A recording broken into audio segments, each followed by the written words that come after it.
Alright tout le monde, bonjour, Maxime Ouellette, un shit qui existe, merci d'être encore là. Je pense qu'on est rendu à la semaine numéro 8, d'après moi. Semaine numéro 8, 2 mois de fête. J'ai un petit peu peur ces temps-ci, il faut que je l'avoue, parce que j'écoute beaucoup trop Survivor. J'écoute vraiment beaucoup trop Survivor, ce qui fait que là, dans les dernières semaines, pour vrai, j'ai quand même chômé un peu. Une chance que j'avais pris de l'avance. Puis je pense que là, je vous fais des confidences pis tout, là, mais je pense que Jeff Probst, va falloir qu'on se parle moins souvent, toi pis moi, parce que je suis en train de vraiment passer à côté de la traque. Fait qu'il nous reste quand même un bon 10 mois à faire. Cette semaine, j'ai lu 3 excellents livres. Ça m'a donné le petit kick que j'avais besoin pour oublier un peu Monsieur Probst, Monsieur Russell, Monsieur Huzzy, Madame Serene, Madame Aubrey. Les références à Survivor. En tout cas, on verra si ça reste. Sinon, je vous parle des livres tout de suite après la musique d'intro qui commence après là. Yeah! Lire! C'est un shit qui existe!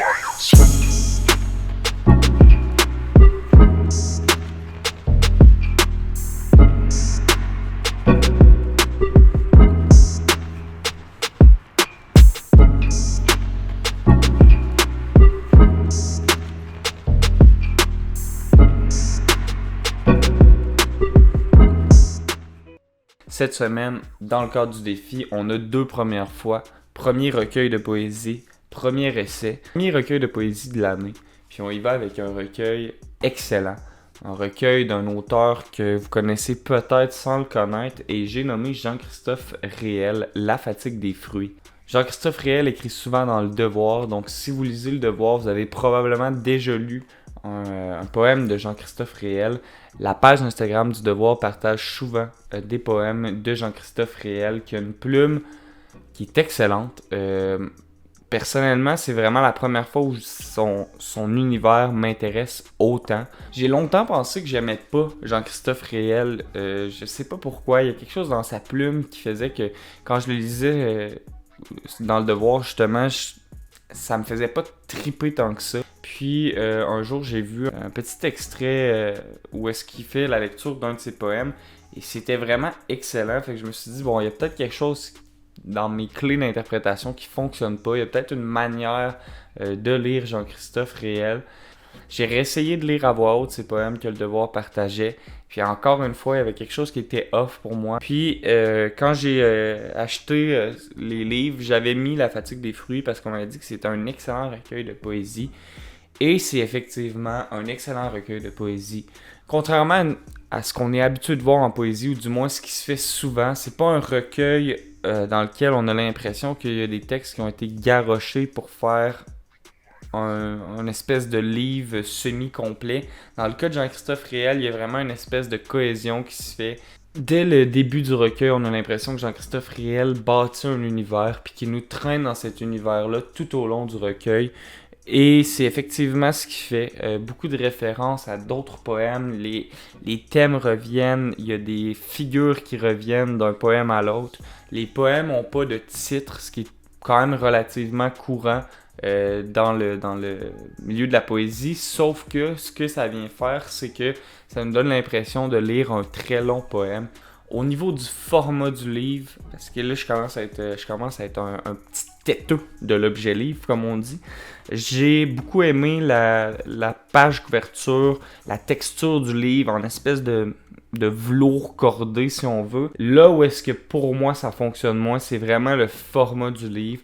La poésie en soi, c'est une lecture qui se fait lentement. Ça devrait toujours être sur une table de chevet ou sur le bord d'un bain, puis on devrait lire quelques, ou du moins même un poème à la fois. Personnellement, moi, c'est un livre, il faut que ça s'amène partout.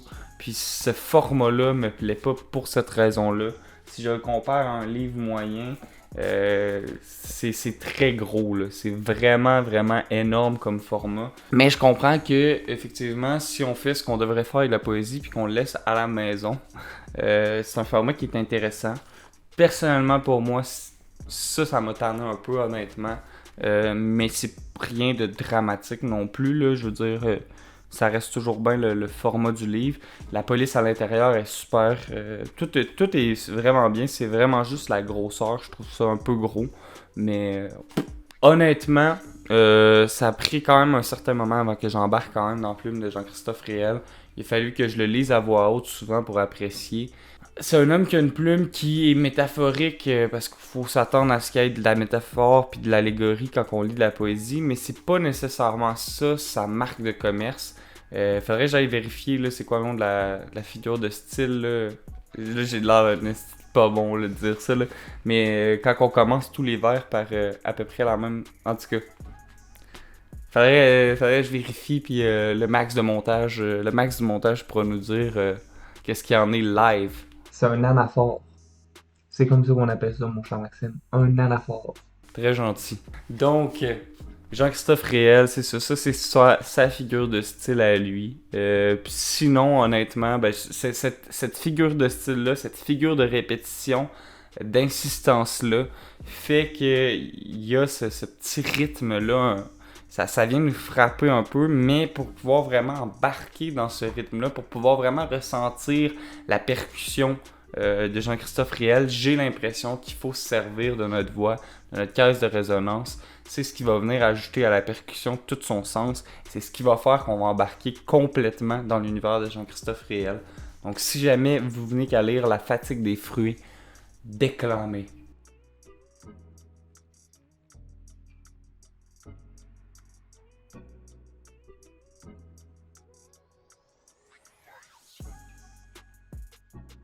Avant de vous parler de la deuxième première fois, je voulais vous parler du retour de l'enfant prodige.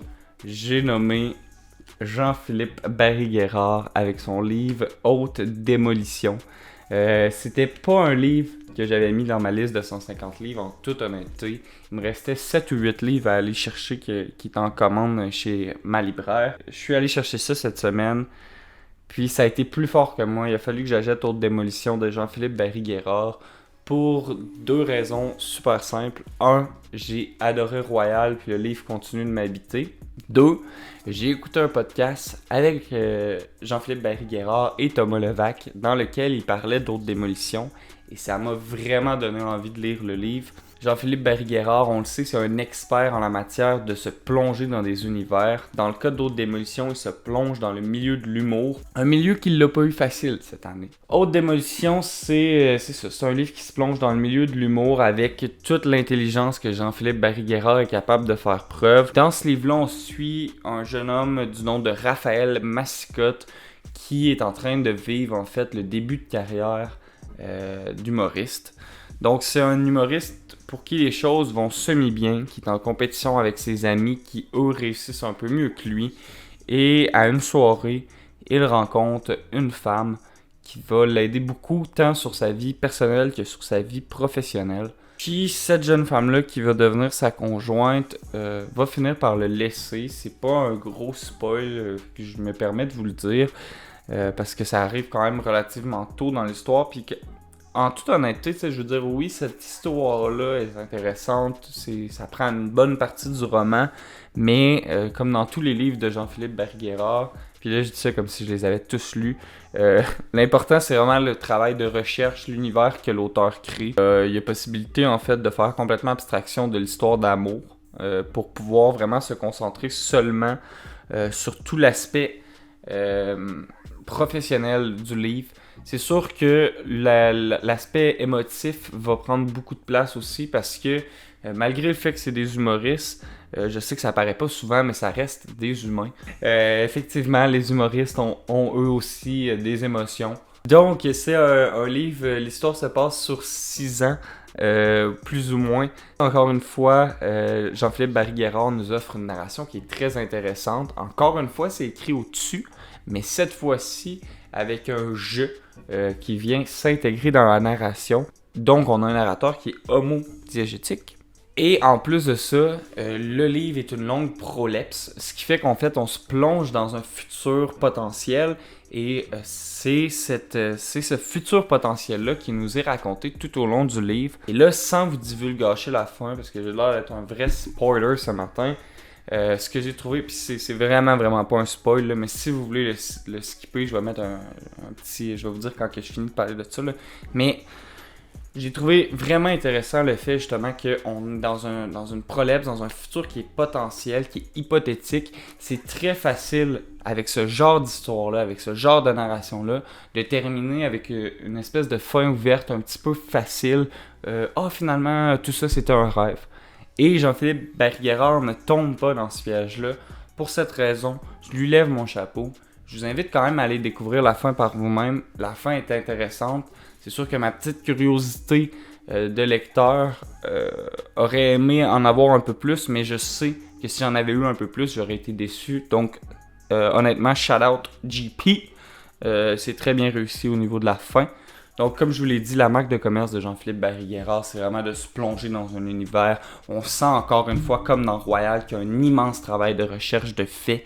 On sent toute la dimension en fait du pouvoir, comment est-ce que le pouvoir peut être exploité par ces hommes-là, ces femmes-là, comment est-ce qu'on peut devenir un pervers narcissique sans s'en rendre compte, est-ce qu'on a ces gènes-là dans nous quand on devient humoriste, est-ce que c'est nous le responsable, est-ce que c'est notre passé qui est responsable, est-ce que c'est le public qui nous donne beaucoup trop d'amour qui est responsable, est-ce que c'est les boîtes de production, les gérants qui ont tout investi leur argent, leur temps en nous, qui sont responsables de cette espèce de dynamique de pouvoir-là dont les humoristes abusent parfois. Tous ces commentaires-là sur la dynamique du pouvoir, sur qui est responsable, en vient qu'à nous amener à un passage où il y a une humanisation des coupables. On se rend compte en fait, dans un chapitre en particulier, que les coupables restent humains même s'ils sont des trous de cul et qu'il y a une raison du pourquoi ils ont agi comme ça. Et il y a des conséquences à leurs actes, même si parfois on s'en rend pas compte. Puis je pense qu'il y a quelque chose... En tout cas, c'est vraiment pour faire preuve d'empathie à l'égard de ces gens-là. C'est un effort de pensée très important. Tu sais, je vous dis... Bon, regarde, on va cracher l'éléphant qu'il y a dans la pièce. Tu sais, je pense que c'est facile de faire le parallèle avec un certain Julien Lacroix. Il y a beaucoup de parallèles évidents en fait. Apparemment que quand ce livre-là a été écrit, l'histoire de Julien n'était pas encore sortie. Par contre, dans les remerciements, il y a Rosalie Vaillancourt qui a aidé Jean-Philippe Barry-Guerrard au niveau de la recherche. Donc, en prenant en considération que Rosalie Vaillancourt savait probablement déjà des choses un peu whack sur Julien avant que ça sorte, je pense que c'est normal qu'on sente les similitudes entre Raphaël Mascotte puis Julien Lacroix. Malgré tout, je pense que ce livre-là nous amène un peu à poser un nouveau regard sur Julien Lacroix. Ça reste le même esti d'enculé, là. On changera pas... là-dessus, je changerai pas d'avis. Mais... ça reste que la position dans laquelle il s'est mis, c'est déplorable. C'est une position, c'est très triste en fait qu'un humain soit dans cette position-là. Et je pense que Jean-Philippe Barry-Guerrard, au travers d'un chapitre en particulier, vient vraiment nous montrer que c'est pas drôle. Même si même si c'est des gestes qui sont répréhensibles, et même si ont été punis ces gestes-là, et même si on souhaite pas voir Julien Lacroix revenir sur scène, je pense qu'il y a quand même un côté humain en dedans de nous qui fait qu'on peut ressentir une certaine pitié, entre gros guillemets. Et c'est ce que Jean-Philippe Barry-Guerrard vient nous montrer dans le chapitre dont je vous parle, qui se trouve à la fin d'Haute Démolition. Au travers de toutes les similitudes qu'il pourrait y avoir avec Julien Lacroix, au travers de tout le travail de recherche qui a été fait, il y a un élément qui est très important dans le livre de Jean-Philippe Barry-Guerrard, et c'est qu'il y a énormément de noms d'humoristes qui sont donnés, des noms réels, ce qui fait que ça vient ajouter un certain réalisme. L'univers que Jean-Philippe Barry-Guerrard vient créer nous semble à ce moment-là tout à fait plausible, parce qu'on parle de Louis-José Hood, parce qu'on parle de Mariana Mazza, Catherine Levac. Donc c'est définitivement très bien réussi à ce niveau-là. On a l'impression que Raphaël Mascotte existe pour vrai. Au-delà d'une histoire qui est très bien ficelée, au-delà d'une narration qui est intéressante, au-delà de tout le côté humain de la patente, Je pense que ce qui est vraiment intéressant avec Haute Démolition, comme avec Royal, c'est de se plonger dans un univers, d'essayer de comprendre ses rouages. Et encore une fois, Barry Guerrard le fait de manière exceptionnelle. C'est pas pour rien que je dis que c'est l'enfant prodige. J'ai vraiment aimé Haute Démolition, encore plus que Royal même probablement. Et j'ai hâte, honnêtement, de me replonger dans un livre de Jean-Philippe Barry Guerrard.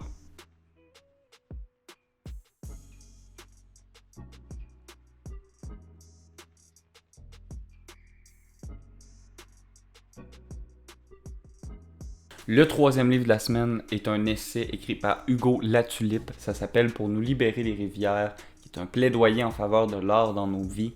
C'est paru dans la collection Documents, qui est une collection de courts essais portant sur des enjeux sociaux, culturels et individuels de notre époque. C'est une excellente collection en fait. Si vous êtes intéressé à l'essai, je vous la conseille fortement. Il y a les Luttes fécondes de Catherine Dorion que j'ai à quelque part dans la bibliothèque mais que je suis pas capable de trouver.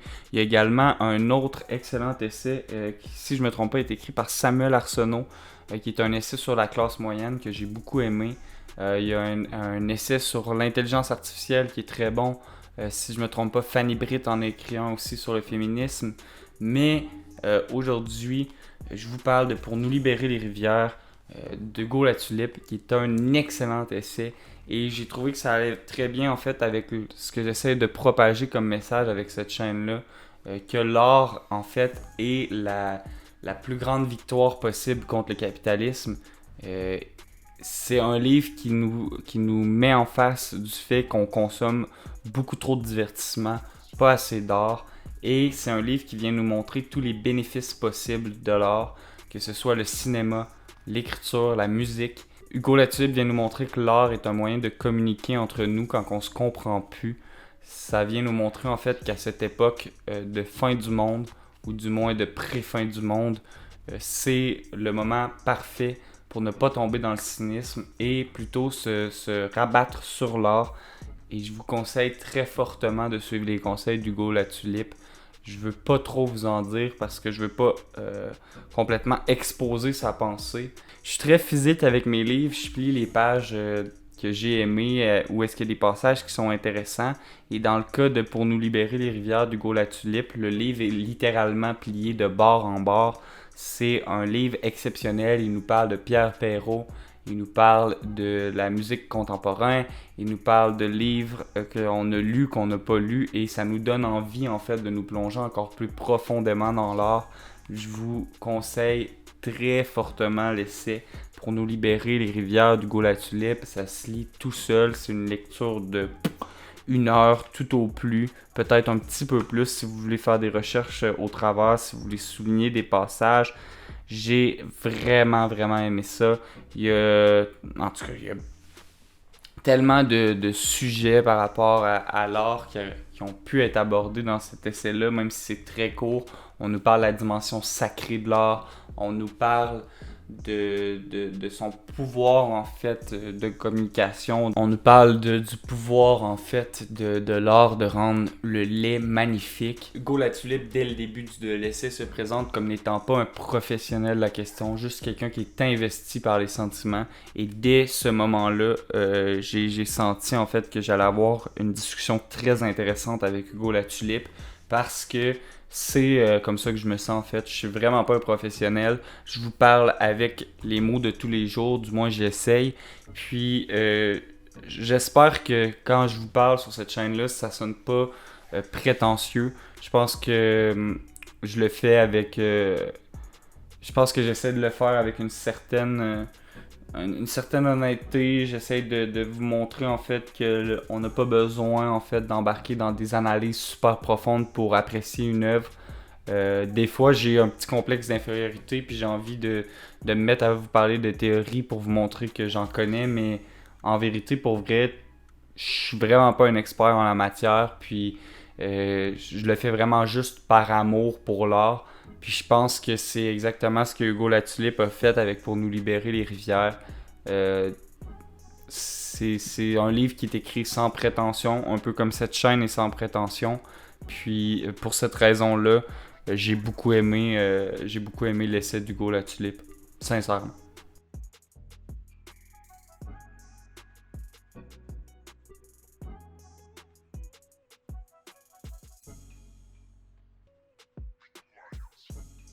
Il y a 2 semaines, je vous ai dit que les règlements étaient faits pour être suivis. La semaine passée, j'ai instauré l'anarchie. J'ai décidé de me foutre de mes propres règlements. Cette semaine, on revient à un système un peu plus fonctionnel. L'anarchie a malheureusement pas fonctionné. Donc on est obligé de revenir avec une seule suggestion. C'est très difficile parce qu'on a un roman, un recueil, un essai. Jean-Philippe Barry-Guerrard, Haute Démolition, un excellent roman. Je peux pas mettre assez d'emphase pour vous dire à quel point ce roman-là est bon, mais ça sera pas la suggestion de la semaine. À la place, je vous suggère vraiment fortement d'aller écouter le podcast de Thomas Levac avec Jean-Philippe Barry-Guerrard. Une discussion très intéressante. Honnêtement, vous le regretterez pas. Si vous avez quelques heures à tuer, je pense que c'est un podcast d'un bon 2 heures. Donc honnêtement, si jamais vous avez lu Royal, que vous avez aimé Royal, je vous conseille Haute Démolition. Un livre qui est quand même cher, là, par exemple, je vous avertis, c'est 28$. Donc si vous avez l'occasion d'aller le louer à la bibliothèque, faites-le. Sinon, honnêtement, encouragez Jean-Philippe Barry-Guerrard. Je pense qu'il mérite amplement. Son travail est vraiment digne de votre attention et digne de l'argent que vous allez y donner. C'est juste dommage qu'il fait 10%, soit 2,80$ par volume. Mais si jamais vous avez envie de donner un 3$ à Jean-Philippe Barry-Guerrard, allez acheter Haute Démolition. Ça vaut la peine. Pour ce qui est de La Fatigue des fruits de Jean-Christophe Riel, c'est un excellent recueil de poésie. Mais encore une fois, ça ne sera pas ma suggestion de la semaine. Pour ce qui est de Jean-Christophe Riel, je vous conseille d'aller lire ce qui se fait dans Le Devoir et de les lire à voix haute, de découvrir en fait petit peu par petit peu la plume de Jean-Christophe Riel et probablement que ça va vous donner envie d'aller lire La Fatigue des fruits qui est un excellent recueil de poésie, un recueil comme je l'ai dit qui est construit en un morceau, en un bloc et un recueil qui est très intéressant. C'est sûr qu'on parle du spleen habituel des poètes. On parle beaucoup de la maladie, Jean-Christophe Riel étant atteint de la sclérose en plaques. C'est un recueil que je vous conseille vraiment fortement, mais ça prend une seule suggestion cette semaine si on veut rétablir l'ordre. Donc, ça sera pas La Fatigue des fruits malheureusement. Ça va être Pour nous libérer les rivières d'Hugo Latulippe, qui est un essai que j'ai adoré. Un essai qui va tellement bien en cohésion avec l'esprit de ma chaîne que j'avais pas le choix de le choisir comme suggestion de la semaine. Si vous voulez me faire plaisir, allez acheter ou louer Pour nous libérer les rivières. Partagez la bonne nouvelle. On se part une secte, la secte de l'or, et je vous invite tous à y entrer au plus vite. Mon nom est Maxime Ouellette, vous avez écouté un shit qui existe. Merci beaucoup pour votre patience. À la semaine prochaine. Peace out!